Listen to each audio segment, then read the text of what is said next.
everybody, it's Glenn and Craig back in this video.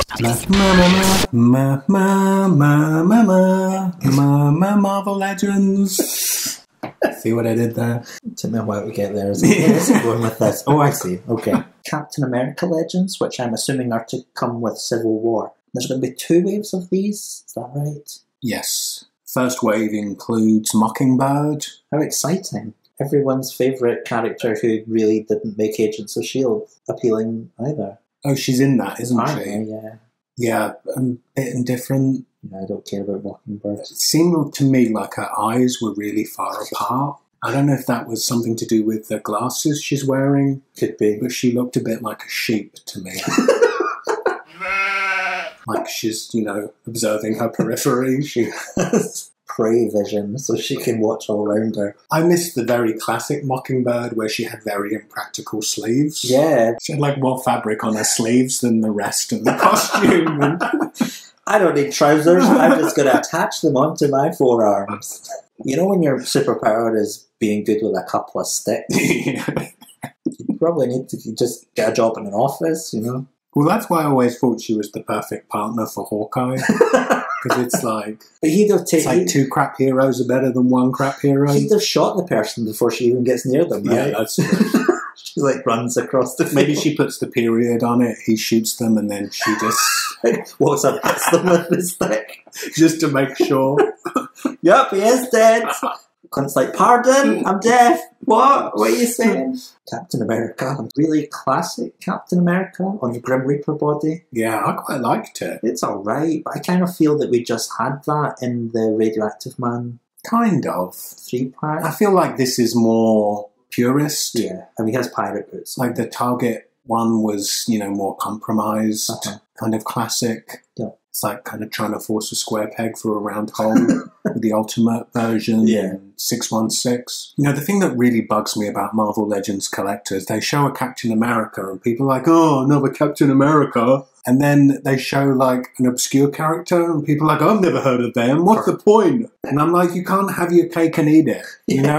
You can't complain that it's one of the 5 characters you know and then complain when it's not one of the 5 characters you know. But coming with Captain America is the most obscure version of Captain America ever. Yeah. Cap Wolf. This ticks a huge box for me. I know. It's great.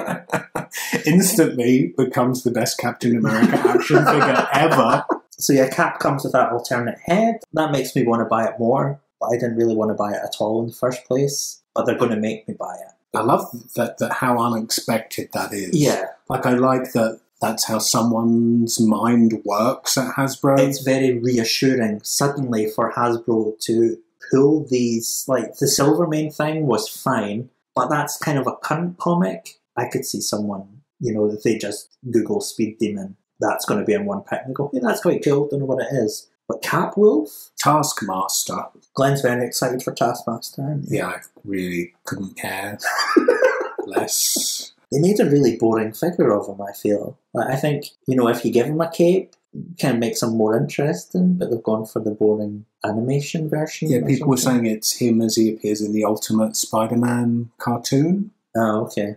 Which nobody likes. But, maybe they have to tick a box for the kids. Maybe.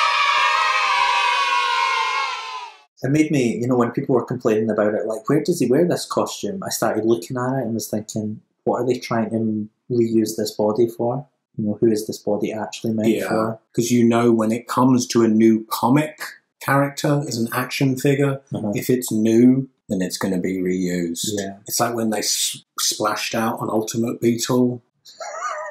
And I was like, well, that's weird. And now it's Ultron. Yes. We're thinking that the rest of Series 1 is going to be movie Civil War. Yeah, absolutely. Characters which they're more sensitive about revealing because they don't want to step on Marvel Studios' toes and kind of blow the reveal of the movies. So we can assume there's a Cap, Mockingbird, and Taskmaster as the comic half of the first wave.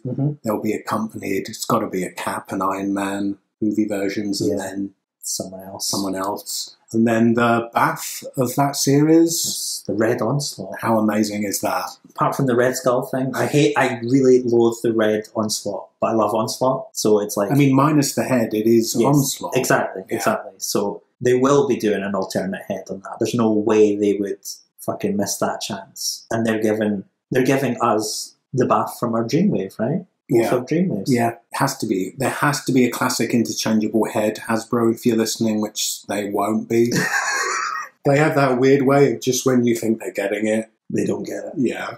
But if they're going to give Cap a werewolf head, how can they not? Not give Onslaught the classic head? Yeah. Uh-huh. It's got to be done. And this is when that was revealed. I was like, wow, that is incredible. Uh-huh. Like, the sculpt on it looks amazing. Yeah, absolutely. And then I went on a Marvel Legends group on Facebook, and people were like, oh, that's stupid. That could have been Devil Dinosaur. I threw my laptop against the wall, and I'm never going on the internet ever again now. Jurassic Park's out. Go and buy a T-Rex and paint it red. Do you know what I mean?